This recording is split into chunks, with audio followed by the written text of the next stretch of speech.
the left, the Democrats, who were supposed to be the party that stuck up for people's rights and fought against those big corporations who were poisoning our planet and doing evil things, they're supposed to be against the big oil companies, the big gas companies. Well, now it's the big pharmaceutical companies who have so much control over our everyday lives and over our politicians.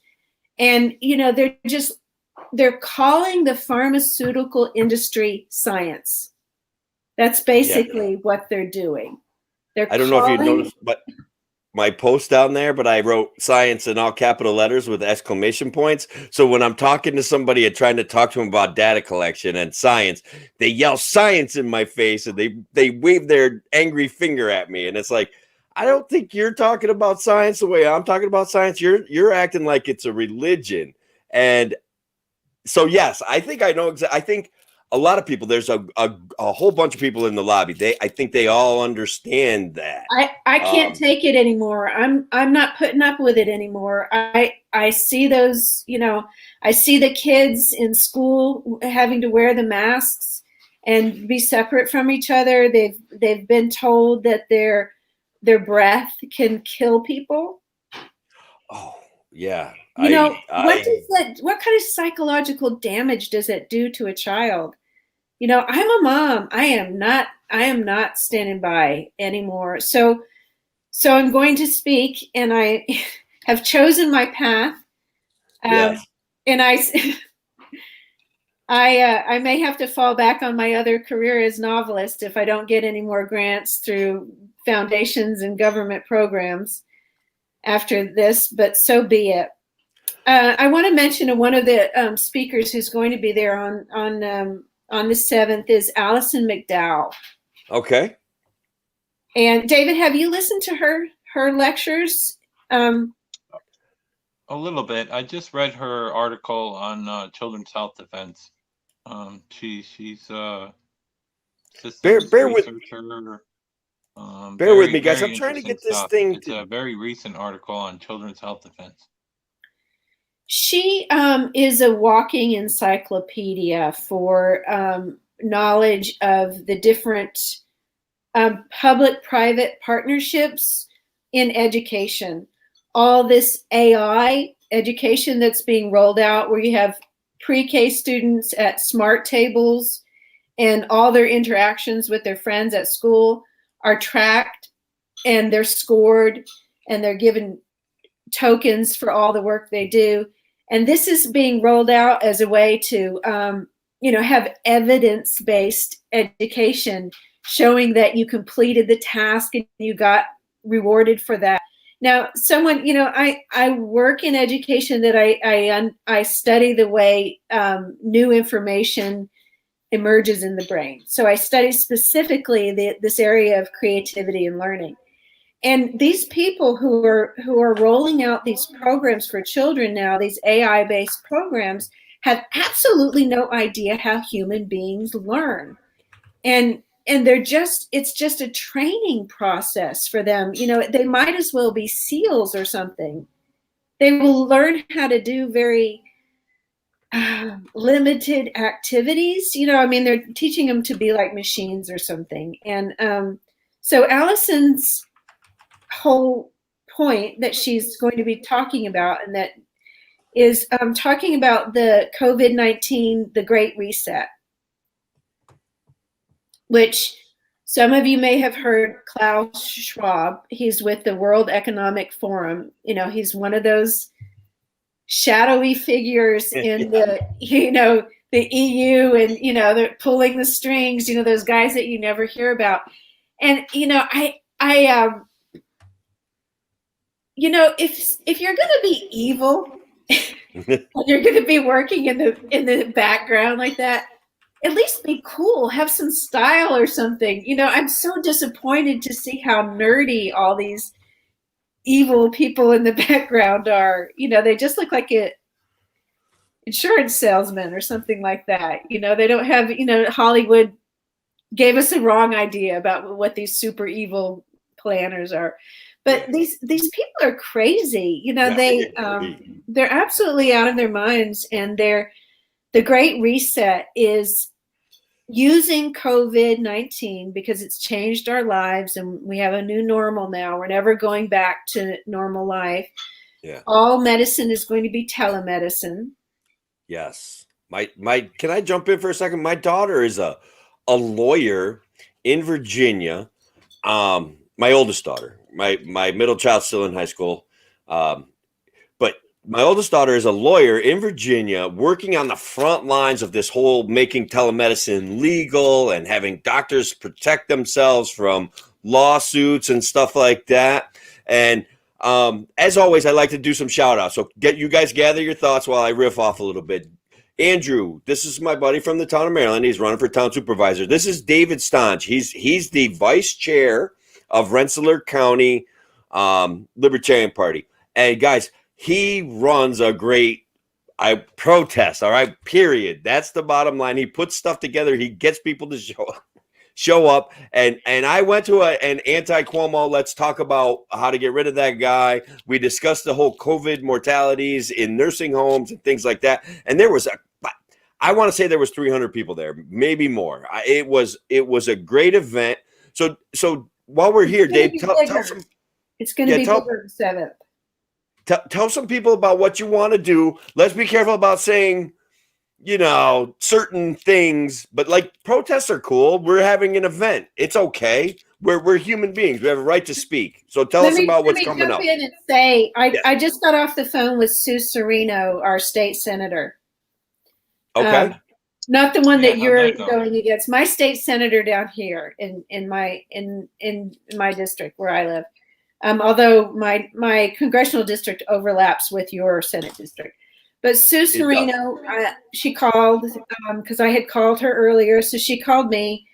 I told her about the protest and she wanted to get my vote. And I said, only if you endorse ranked choice voting and you get in there, you and the other legislators, you get in there and you take away those emergency powers.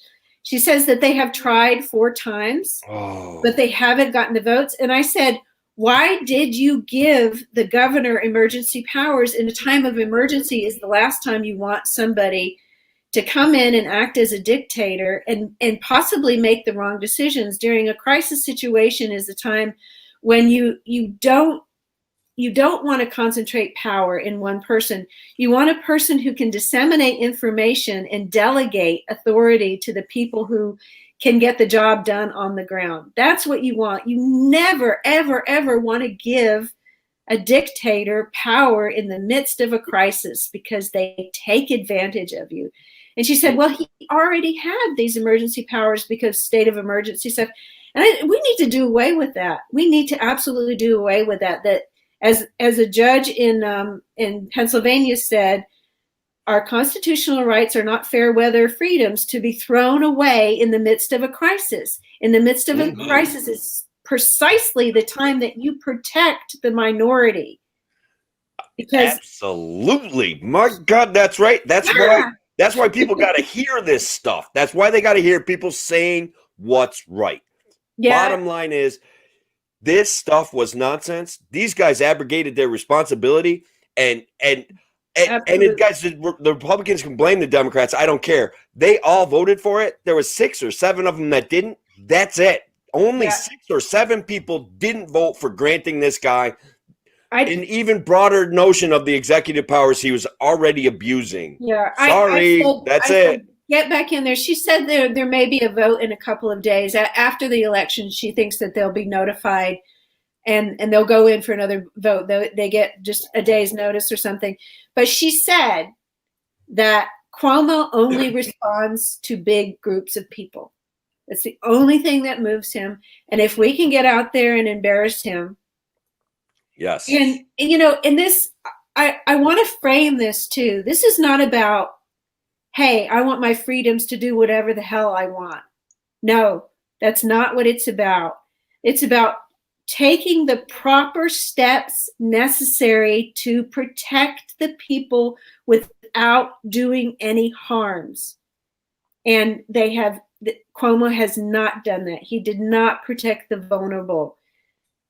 I agree. Let's give Dave some time to talk, though, because I can see he's got some things he wants to say, and I know they're important. I know what he does, and I love what he does. So let's get him out there. The whole thing is a mess. Not only did they give him the power, they extended the power. So the power has been extended to the end of April. After we realized the numbers didn't justify any of this, we just extended the power. He has unlimited power to the end of April. This shot's going to be ready before then. We need to stand up and get this thing turned down. Do I think there's a chance of a vote like what your senator said? I really don't. I think we got to flip enough seats, and when they get in January in the new session, I think that's our best chance. Put the pressure on and get the vote then. They're not trying to get any vote before they come back in January. So our goal would be to flip as many seats as possible, to get some fresh people in there, and to get them to take the power back. We need to take the power back. We can't let it run out. We cannot wait till the end of April. All the other states are taking it back. We need to get our representatives to do the same thing here in New York. Yeah, we can't depend on our representatives. They let us down. They gave up their responsibilities. We elected them to represent us, and they gave our power away to the governor. So basically, they don't work for us anymore, and we need to stand up. And I will not stand by and allow children to be psychologically abused. I will not stand by anymore. I'm not putting up with it. We cannot do that to them. They are not their breath. I mean, this is all predicated on the idea that, maybe these asymptomatic children might have this deadly disease, and it might get out of their mask, and they might be near somebody who's immune compromised. Well, what are the probabilities of all these things when you add it up? What is the probability? What is the fatality rate of this disease? First of all, at the very highest, it is 5% in people over 75 or something. Over 75, right? Yeah. So, that's what we're starting with. So if, the children are in school and there's nobody around who's 75 years old, and the children don't live with their grandparents or whatever, there is no risk. So why are you abusing them? Why are you telling them that they have to cover up their face? And it's a human rights abuse. It's dehumanizing to cover up your face. We need to look at each other and read each other's facial expressions. Developing children who are developing social skills require this. Now, I signed the Great Barrington Declaration. David, did you sign it too? Correct. Yes. And if anybody wants to hear what real doctors are saying, how to stop this disease, how to be the most effective to save the most lives, read the Great Barrington Declaration. It's saying what we've done here, we've given up on everything that we have done throughout human history to combat any disease or virus, and we've done something completely odd and weird. It makes no sense at all. But if you listen to Klaus Schwab and the people who are promoting this idea of a great reset, they have been planning for years to go to telemedicine, to go to AI education, to basically get rid of most employment from small businesses, and have everybody working for just a few companies, and to be able to manage all of our lives. I mean, I would sound like a conspiracy theorist if I were saying that I had heard of this and that I think this is what's happening.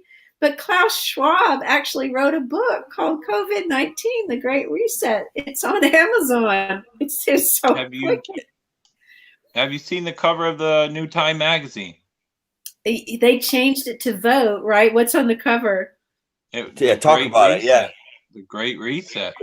The whole magazine, the whole issue was about the Great Reset. Is that correct? They're not hiding it anymore. A couple years ago, we couldn't we would talk about that and be considered outcasts, you know, like they'd brush us off, but like they're open about it now. It's on the cover of Time magazine. The whole issue is the stuff they're planning, and it's really 1984 and Brave New World, and it's Did they? terrible. I know. Did they 451. skip It's that? terrible, terrible stuff. They didn't Yeah. read those novels when they were in high school. What's you know, we all read those. We know this is bad. Oh, Every you know, every Black Mirror episode. It's just and parents who are being forced now to have their kids, you know, have regular school on a computer. They're realizing that these children are not engaged. They're not really learning anything.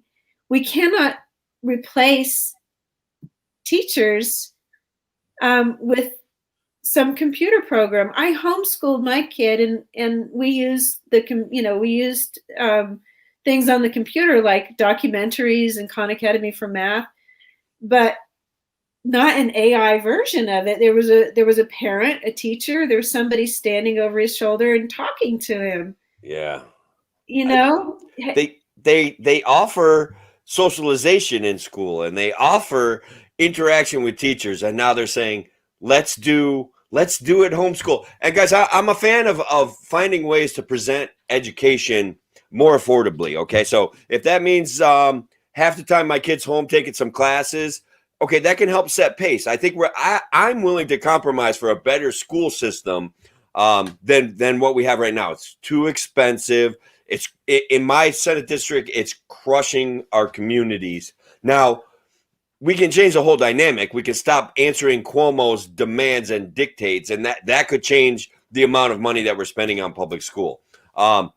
So I'm like open to these ideas that they keep handing down. Like let's let them learn online, but let's like keep our schools community centers and have the kids participating in sports and stuff like that. Well, what do you feel about that? Am I not crazy enough libertarian or what? Talk to me. It's actually part of the reset program that they have these community centers, but they're going to be only authorized community centers. And when your kids go there, they're going to have to use this, iPad and check in and, earn tokens. It's really a gamification of learning. And the reason why they're doing it this way is we are so in debt as a country and as people, consumers, that it's impossible for the bankers to make any more money because they can't loan us any more money. We're too far in debt. So they need to come up with another way some other thing to financialize. And, they have all these weird financial instruments, how they short stocks and they have derivatives. And it's basically just gambling where they bet on numbers and they make money off the numbers going up and down. And their plan is to use these this data. You've heard them say that data is the new oil, that's how everyone is going to be making money. Well, they're using this data on these public-private partnerships. If a investor can say that he has changed the behavior of this child who was on a path to go to jail and be incarcerated for 20 years, and it's going to cost the public millions of dollars. If this investor can say, look, I changed the pathway of that child on this little educational game for today, and now that probably saved the public, so many thousands of dollars, so I get a cut of that. And so this is what these public-private partnerships are doing, is allowing these AI educational investors to, provide the sort of preemptive offsetting of social problems.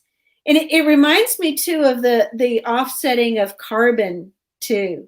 And you've probably heard about that. Like, they financialize the carbon taxing and they're just trading carbons and, I'm going to cut down this forest, but I'm going to put some solar panels there so I get a credit on this. It's just crazy stuff. Yeah, when I went to college, it hadn't started, and they were talking about and guys, as an economics guy, you've heard me talk about economic opportunity costs for certain things, and they were talking about starting this carbon credit program and selling trees if you wanted to fly on a jet, like you buy 5 trees in some forest somewhere. And guys, it turned into a money scam. It's a money hole. It's a power grab, and that's how Al Gore made his millions and millions of dollars. He literally, guys, he just created these selling trees in a forest somewhere. The trees already existed. It's this weird way, like Dr. Alexander is saying, like, of manipulating money and turning it into profit and revenue streams for our politicians. I mean, at what point do we say enough is enough and fix this stuff? So, you know, what they do with those schemes, you know, buy some trees and offset, they're doing that with medicine. Like, you know, you call into your doctor, you Zoom into your doctor, and if you take a walk or do some meditation, you offset a future health problem. So they're financializing all this weird stuff. But, you know, and I think we're just not going to go for it as the public, right? We're just going to say no. And if you're wondering why the heck they're extending this disease that peaked in mid-April, and it had another little bump around July when the disease spread to Texas and whatnot, you had more fatalities then. But essentially it's over, and the death rate is normal for this time of year. If you go to the CDC's website and look at, you know, daily deaths, you can look and you can see that the death rate is normal for this time of year. We've gotten through the epidemic. A lot of people died. It was horrible. We're done with it now. Mm-hmm. Why are we being forced to wear masks in public? I don't know. And so here's this is how radical I was. I was afraid to say it, but I said it often. Like, school should have opened in the summer. We should have been, like, almost, I don't want to say proactively moving the virus through our communities, but you don't want to say that? I don't want to say that specifically, but should we have opened the schools during the summer to, if school is as important as they're saying it is, shouldn't we have offered our children that opportunity that they already missed 3 months of? So everywhere I look, every place I look at Cuomo's pulling back on his travel advisory now, and all he's turning into is mandatory testing. And I'm like, at what point do we realize these guys have no idea what they're doing? And at what point do we elect people like you and I and David down the road? At what point do we make those better decisions and turn our governance back to our local people? When do we do that? And I'm hoping we do it now. I don't know. I get a little bit passionate there, guys. I apologize for that. One of the problems that we have is that we're very nice, kind people, and we care about others. And so we wear the masks because we don't want the business owner to get fines. That's why I wear mine. We wear the masks because we don't want to offend people who really believe that we need to wear the masks, and they would be frightened if we didn't. We wear the masks. Some people wear the masks because they think that it's protecting other people for the virus. People don't do things for selfish reasons. People often do things for the good of their neighbors, and they know that about us. And it's really sinister that they're taking advantage of our goodwill. That's what they're doing. Yeah, I agree with you there. I think that's a real problem. So Dave, I want to go back to I want to circle back around, and I want to talk about you some more. What's going on in Rensselaer County from your perspective? Where are you at? Like, that's a place where I think Dr. Alexander can get a lot of votes, right? I would say so. It's a good area for her campaign. We did a lot of knocking on doors this year. Rensselaer County as a whole has been good. Our county executive has been rebelling against Cuomo since day one. This is one of the better counties to live in New York State. We've we've been quite rebellious in this county against all of his tyrannical orders. But at some point, he just makes it impossible for the businesses to work. So even if you have businesses out there that support us and freely let us in maskless, all it takes is one person to report them. So I'm in a good county and all, but even the few shops that I know of that totally support me and everything I do, like it's made very tough, you know, whether God forbid they have a liquor license in that place. It's terrible any way that Cuomo can shut them down or shut their business down, or even the businesses that support us can't support us anymore where they really did in the beginning. You know, I used to get high fives from store managers and stuff, and now like they're trying to hand me a mask, and it's totally turned around. We got to take the I power wonder back. if we could. We need to be able to represent them in court. We need to be able to back them up with whatever financial support that they may need to fight something. The you know, and another reason why people wear masks is the peer pressure. And you know, there are other countries where people in other states where, you know, the whole towns are coming together and they're not complying.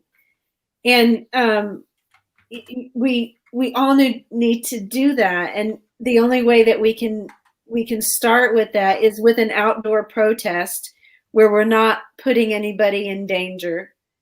You know, and a lot of people say, well, the masks are just symbolic, you know, what does it matter? So what, David, why does it matter? Why do the masks matter? It's also the lockdowns and the control of our children and the threats of a mandatory vaccination that's purely experimental.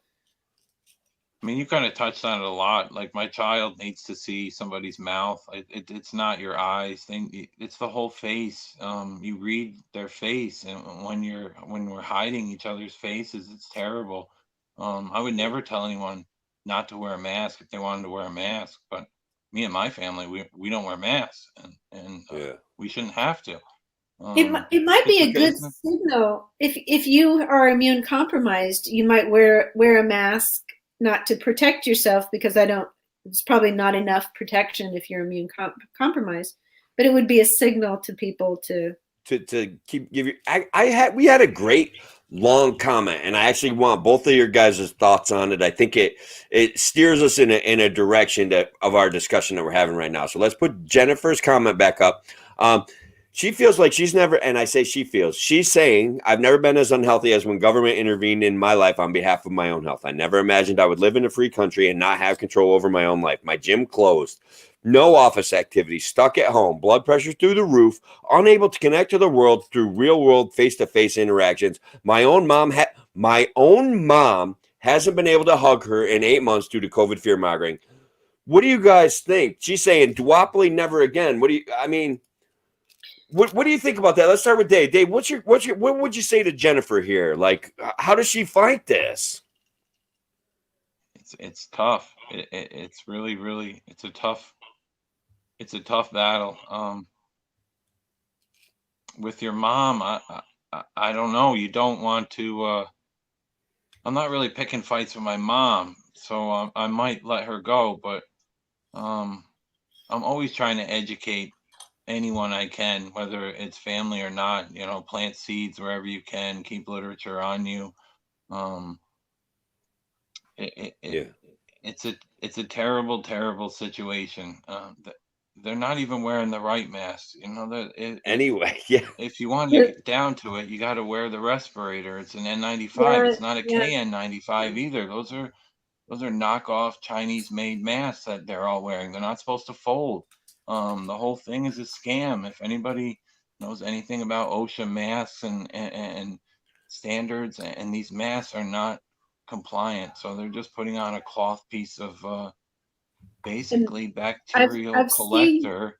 I've seen some health workers now wearing a respirator, you know, a virus approved mask.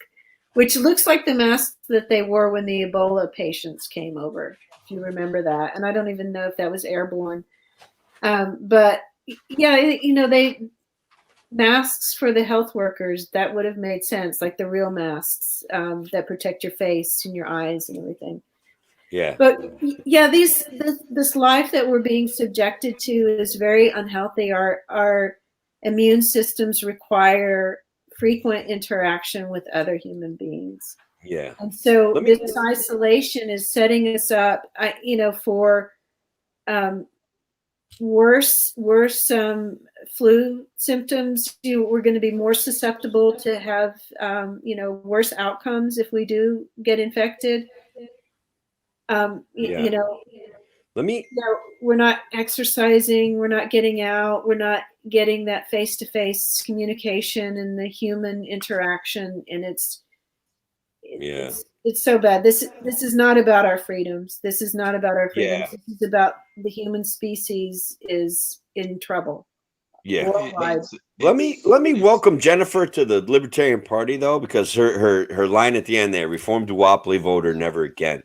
I think that we as libertarians see a real possibility for change, where we recognize, especially under this COVID apocalypse, guys, where we recognize that human beings have rights and that the government takes information, manipulates our neighbors, scares them, and then for some reason their answer is to take our rights away all the time. I think it would be more profitable for them to not take our rights away all the time, but they haven't been able to figure that out.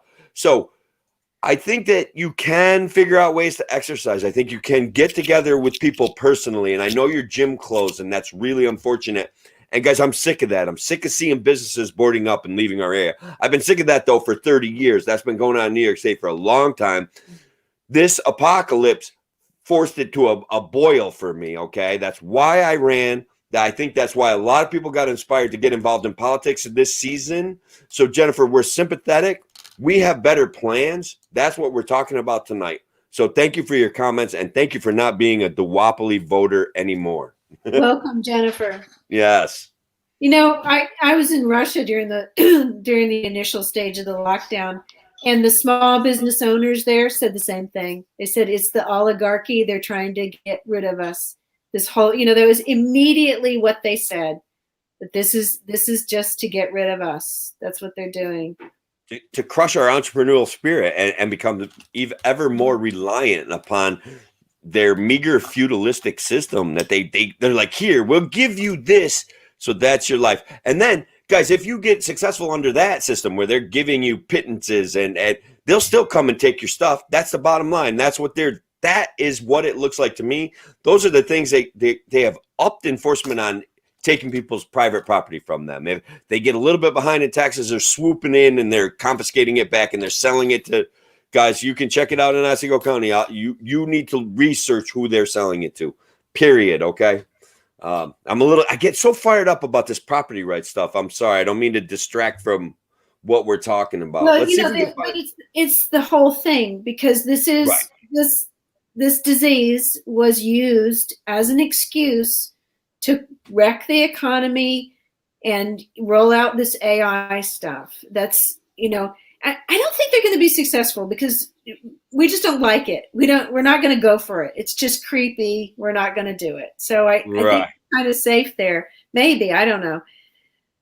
But the bankruptcies are going to happen, and so we need to talk about the solutions for that, because we're going to have to do something like they did during the Depression, where you have the penny auctions and you go down and you save your neighbor. That's coming. I love that. I saw that on Little House on the Prairie. Like, did you guys remember that show where they all bought back what Charles's whole farm for 6 cents, and they charged them 8 cents, so they made a profit. They're not going to let us do it that way, though, because the auctions are going to be online, and you're going to have some sort of code to get in, so they're not going to do it. But I've been listening to a guy named Michael Hudson, who's an economist, and he talks about debt jubilee.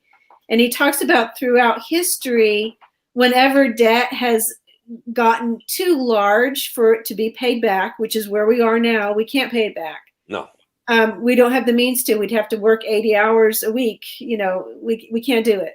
They may let us. They may allow us to do that for them. whenever that happens in human history, there's a revolt. Yeah. And there's a revolution. Or the ruler can decide to have a jubilee. And in Babylon, says Michael Hudson, the signal for a jubilee was the Liberty Torch. He went outside and put the Liberty Torch up, and that was a sign of a new jubilee, and all the debts were written down for the people in order to stop a revolt, because it was inevitable. I love that idea. The jubilee. Have the Liberty Torch as our sign, and so I love it. No, I love it. That's great. And you're a philosopher. One of the things, like I'm an economics guy, but one of the things I loved was wrestling with philosophy. I took 7 or 8. It was almost enough to have a major in philosophy and economics, but then, you know, whatever, you got to make some sacrifices when you're working full time to get yourself through college. So I didn't quite get a double major in philosophy, and I just ended up majoring in it. But so I love philosophical discussions, and now I'm gonna my new campaign platform, Jubilee, New York State. There we go. And it can't just be relieving the debt of those who made bad decisions and got themselves into debt, because libertarians will never go for that favoritism. So there's other ways to structure it so that you don't favor some and leave other people out of it. But yeah. But David, who else is going to be at talking? Aaron, the nurse, Aaron Alowenz. Aaron Olszewski. Larry P., the pediatrician from New York City. Rita Palma, John Gilmore, Brooke Jordan. I think Mary Holland. She's an attorney who works with Children's Health Defense. Love that. This is a lineup. That's fantastic. It is. It's a big deal. It's a big deal. We don't know where this is going, and we need to not only educate each other, but unite each other.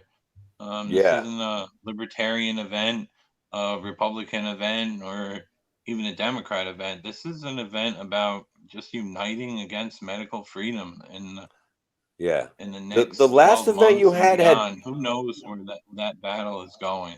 And we have to get rid of his unlimited power, and we have to stand and let our voice be heard that we're not going to accept mandated anything. Medical freedom is so important, that you have control over what happens to your body. I mean, that is really fundamentally very, very important to our country. And I'm so surprised that people would even consider giving that up. I mean, part of the problem is we have bad legislation from Jacobson versus Massachusetts, which upheld that the state can force you to have a vaccine, even if you're allergic to that vaccine and you have a medical exemption. Those kinds of laws need to be overturned, because government never has a right to put you at risk and harm you for the greater good, the supposed greater good, because the people in power can imagine what that greater good is, and they'll tell everybody this is a greater good, but they may be lying and they may have ulterior motives. To enrich themselves and increase their power would be one ulterior motive. I see play out every day. There was never a fascist in history that didn't use the greater good. I mean, that comes from the German natural philosophy that inspired Hitler. So, anybody who talks about the greater good, run like hell in the other direction. Hang on one second. Yes, Eric, I wanted zombies too. I'm very disappointed with this whole deal. I'm not even kidding. It's such a letdown.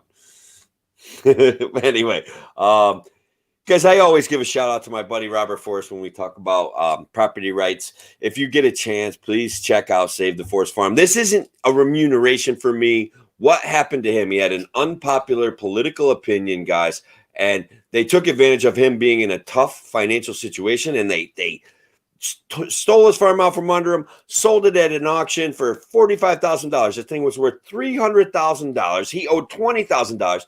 He didn't even see a dime from the whole transaction. It's just so offensive. And guys, there's the guy I'm running against, and this is the worst thing I'm going to say about him. He had a chance to impact this and change this dynamic, and he didn't. Okay, so he didn't, and that's real. Okay, he had an opportunity to impact this situation for Robert Force, and he didn't. So that, and I tried not to even talk about those guys. I'm growing liberty. I'm people that are Democrats, people that are Republicans. They've reached out to me and they let me know they voted for Joe, they voted for me, they voted for you. Some of them are voting for Ola, and that's, we're growing this concept of governance that comes from us, not from them. We don't need their stinking permission to be human beings anymore, and that's where I think we all kind of are losing it. You know what I mean? I feel like I lose my mind about it sometimes, guys. I don't know. It can be depressing. The only thing that is the only good news, I think, is the solutions are pretty easy to see, because it's just everything is so wrong, with our debt-based economy and everything. It's not rocket science to figure out what needs to be done. But I think we might be wrapping up. Dave, was there anything else that we needed to tell people about? Just your campaigns, you two. Write-in candidate Tim O'Connor for New York State Senate 51. We got Victoria Alexander for Congress District 19. Both you guys got 24 hours left. I wish you both the best of luck. I'll definitely be voting for you, Victoria. Everybody has to vote for Joe Jorgensen. A vote for Joe Jorgensen is a vote for me and Tim, so that we can run again. Yeah. Success is not final. Failure is not fatal. It's courage, guys, to continue that counts. And about this election, about this campaign, about getting involved in the Libertarian Party, and just letting people know that I'm determined. We're determined to make differences. I met Dave face-to-face. I've met Victoria face-to-face, met Larry Sharp face-to-face. And guys, if you have questions, I think we'll stay on for another 10 minutes if you want, but we got to have some questions. We need some real questions from you guys directed at one of us to let us know what's going on. But the opportunity to meet people, to move around the state, to talk to people, as limited as it was because everybody's afraid of COVID, okay? We still, Dave, that coming together that you had in Albany to go complain about Cuomo and talk about the fatalities in the nursing home, it was beautiful, brother. It was wonderful. Like I said, we had, some grandstanding, one or two grandstanders there, but then there were some really, really powerful stories that people told about how the mismanagement of COVID has affected them. And it was beautiful, man. And thank you for doing that. And I guess, so you're going to do another one. What's the date that you're going to get people together again? November 7th. We are meeting at 1 Elk Street at 9 a.m. So that's this coming Saturday, rain or shine, 1 Elk Street. It's right out in front of the Bar Association. We're going to meet there for about an hour. We're going to do a short march around Albany, and then going to have our speakers. And afterwards, after the speakers, we got a great lineup of speakers. Afterwards, we're all going to have a freedom picnic back at Academy Park. We're going to try to feed as many people as we can. We're asking for maybe some donations. You guys can bring your own food as well. Yeah. Do you have a link people where don't like to go home after these events? We're driving from all over the state, and that's kind of what we're about here. We're going to have people walking around with clipboards. We're going to try to get everyone's information. We're going to try to link everyone up with people in their area so that they continue this fight, and they're not alone. It helps to go to your representative's office with local parents and just to help to know local people in your area.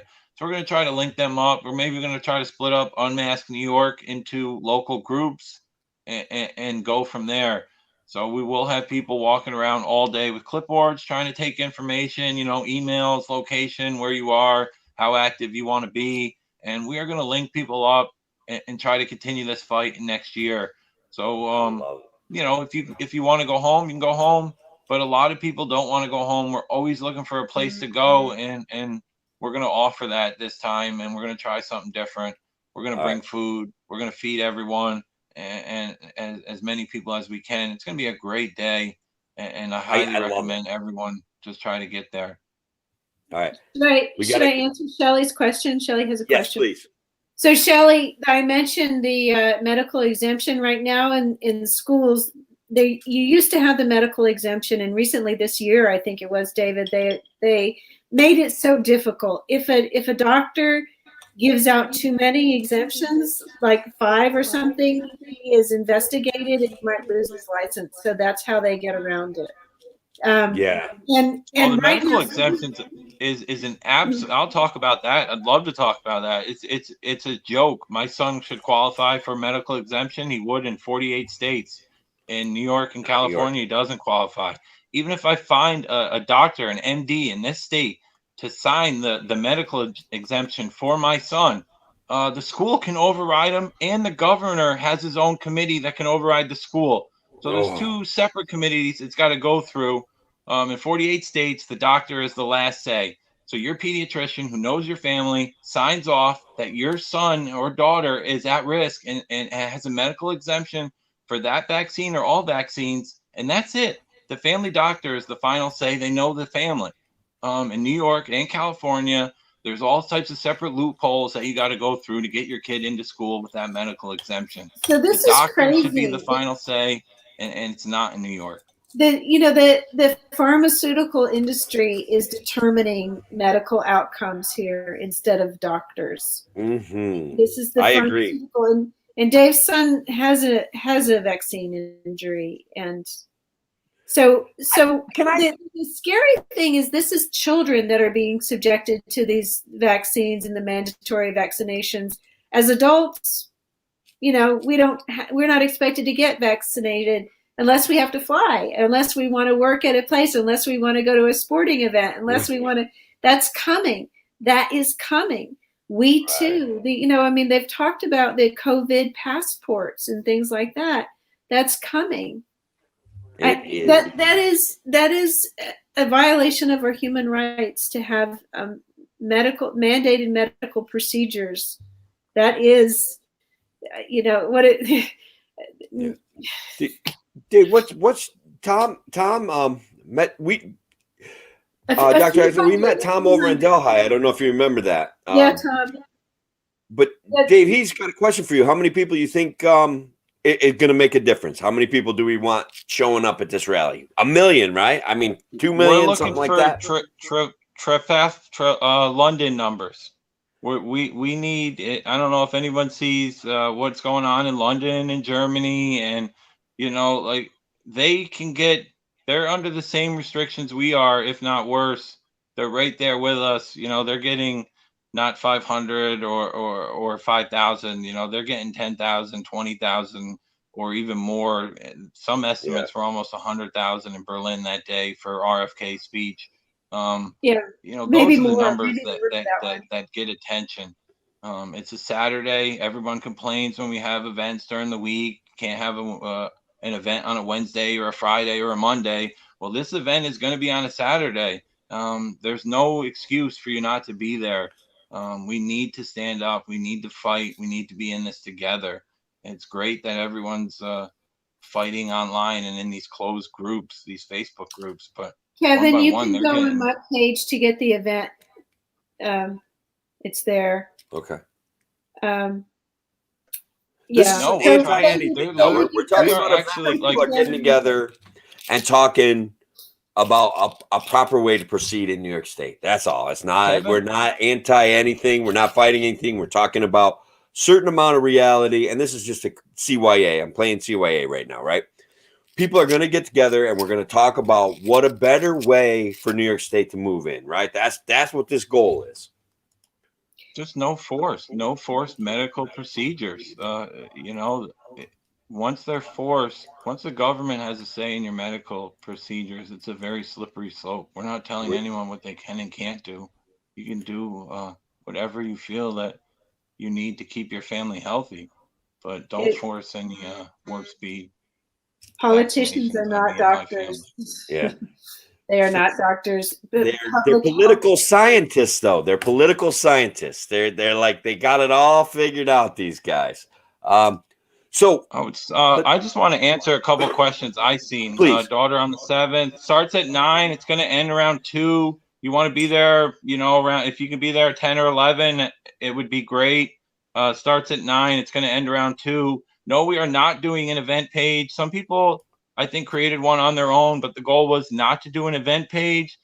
Those are usually what Facebook's attacking. We're trying to avoid censorship, avoid our groups getting banned and blocked. You go to Unmask New York, you can find most of the information there. Facebook group Unmask New York. But no, there is no event page for this. And you'll notice that Facebook kind of removes most of the event pages for the events and usually takes the group with them. And we're trying everything we can to keep this group around as long as we can. There's an invite on my page that has the information, a graphic image, David, that you gave me. I have that on my page. You A lot of flyers. We got a lot of flyers floating around the internet, but there is actually we're not trying to do an event to tell Facebook how many people are going or anything like that. But Sue Serino said to me today, she said, if only 25 people show up, then Cuomo doesn't care. He doesn't care about it. So that was a pretty low number that she mentioned. So we should get a few hundred. All right. I maybe get it closer to 1,000. The last one looked at the 300 or 400 that I saw looked awesome. And if we can pump the numbers up this time, that would be even better. And again, guys, this is the First Amendment thing. We're not going there to start a riot. We're going there to spread our belief system and to share our reality, guys. And so thank you guys for joining me tonight. I can't even believe that you had the time to do it. It was wonderful, guys. It was great. Thanks for jumping in and saving us, Tim. That was great. Well, I'm glad I could help, really. I don't know what's wrong with my live feed, but it is, I don't have the ability to let anybody jump on. I've tried it before and it's not there. It could be a privacy setting. I'm going to look into the StreamYard. Yeah, I had the StreamYard. We love that. First of all, people like to share their comments, and I like to share people's comments. It keeps me motivated, and sometimes it sends me to a different level. You saw me lose my mind a little bit here tonight. But, guys, I want to thank everyone who shared this, everyone who liked it, everyone who commented. You guys, I didn't even get all the comments, guys. They were talking to each other, and that's how we move forward. We grow our circle. We have these conversations. And so that's what we've got to keep doing. So that's what we are doing. That's what we've got to keep doing. And guys, this campaign and meeting Victoria and meeting Dave and all of it, guys, it's been wonderful. Do you guys want to say goodnight? What do you want to do here? I can sign us off. How do you sign out? Vote for Victoria. Vote for Tim. Joe. Yeah, vote for Joe. There we go. Yeah, definitely. Okay, right, great, guys. It's been wonderful. See you on the 7th. Yeah, thank you all. See y'all.